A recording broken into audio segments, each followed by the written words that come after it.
Weekend Wind Down, Cellmates, from Dying to be Innocent, the 9th Diane Julia Mystery by JJ&EMSH Swift-Hook. The door slammed behind him, and the solid sound of bolts shooting home followed, reinforcing the sense of finality. The room was a depressing dull grey from ceiling to floor. It was square, with 2 beds, bunks, running the full length of one side wall, and essential facilities in the far corner. 0 privacy from either his cellmate or through the door hatch from the custodius. Above the door, a vent the size of his fist was vibrating with an annoying humming whine as it reluctantly circulated fresh air. "Llewellyn, what did they drag you in here for? Sticking your nose too deep in someone else's business?" The voice was vaguely familiar, though Di was slow to place it, as the shaven head of the man sprawled on the lower bunk was not. His puzzlement must have shown, because the man swung his legs over the side of the bunk and sat up. "I don't suppose you remember me. It was some months ago, and I'm sure you've been a busy sub-magistratus since then." "I'm sorry, but I really don't," the other man laughed, which turned into a cough part way before he was able to speak again.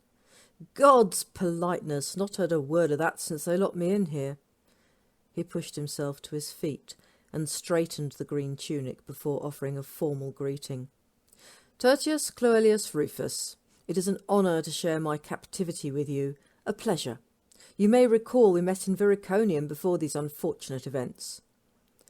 Di found himself shaking the outheld hand as if they were at a social event or meeting, as his memory searched desperately for the name and face.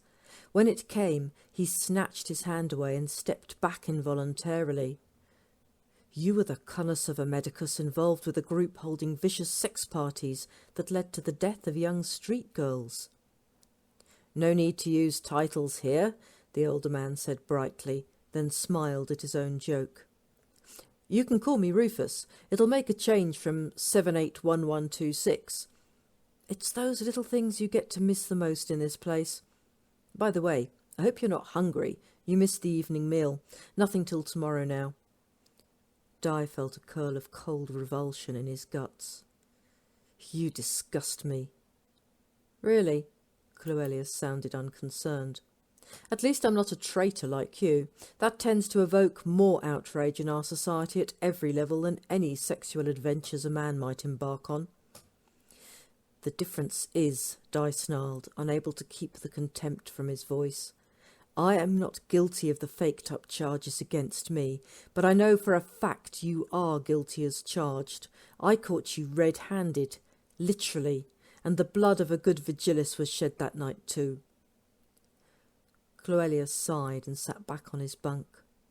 "Appearances can be very deceptive, Llewellyn, and like it or not, your guilt or innocence will be decided in a court of law, not by whatever you might choose to say or believe." He lay back as if reclining on a lectus. "You might discover that I am in fact the innocent one, and you turn out to be guilty. Now that would be an interesting outcome, don't you think?" The chilling realization that the corrupt medicus spoke the truth staggered Di. The words leached all strength from his muscles, and he sank down to sit with his back against the cold grey wall.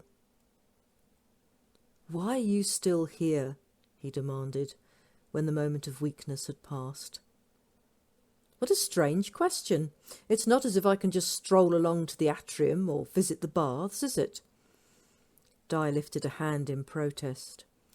"You know what I mean. You must have been here for months. Yours was an open and shut case. I signed off all the evidence myself back in Martius. It only needed a hearing before an independent magistratus to—" "Sentence me to death?" Cloelius gave a rasping laugh. "You show yourself the true Briton, Llewellyn. There are people I've met who've been held here for the last 10 years. Di bridled at that. "But it's against the law. No citizen can be deprived of his or her freedom. They're tried, and if found guilty, sentenced either to death or whatever fine is due." "Ah, British logic," Cloelius said, his tone shifting to that of a teacher explaining simple facts to a schoolboy. Those I speak of are citizens who stand accused of capital offences and are waiting their day in court.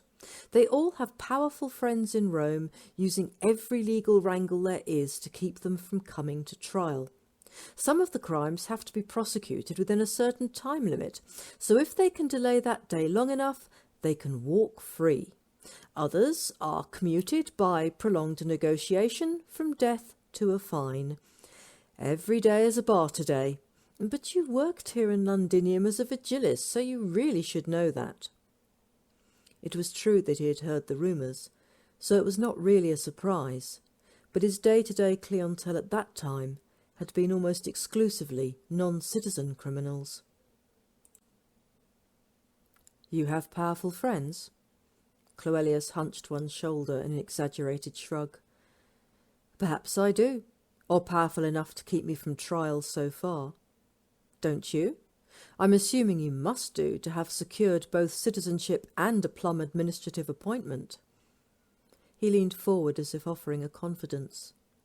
At the very least, they might be able to have your citizenship rescinded, which would give you the chance of commuting your sentence to hard labour instead of the arena. That was something that had not occurred to Dye as a possibility before. It was true that committing any serious crime could lead to an application for the revocation of an awarded citizenship. Something given could be taken away, an option not open to those born with citizenship status, but the kind of hard labour criminals were condemned to was brutalising. I don't see that would be much better, he said, hearing the bitterness in his own tone. Just a slower way to die. Perhaps, but at least, my British friend, you have options. Who knows? We may even grow old together in this cell.